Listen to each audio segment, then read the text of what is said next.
Four university students spent their night celebrating and having fun, without preparing for their exam scheduled for the next day.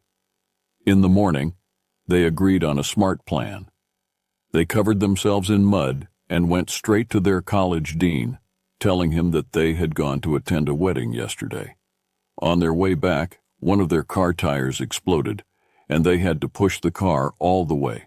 That's why they were not in a suitable condition to take the exam. The dean thought for a few minutes and then informed them that he would postpone their exam for 3 days. The four students thanked him and promised to prepare well for the exam. On the scheduled exam date, they arrived at the exam hall, and the dean informed them that, due to this special circumstance, each student would be placed in a separate room. None of them objected, as they were all well prepared. The exam consisted of only 2 questions.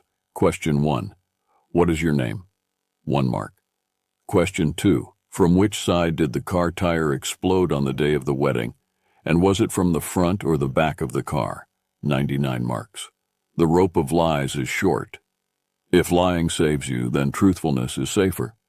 Take responsibility for your actions and words, or else you will learn a harsh lesson.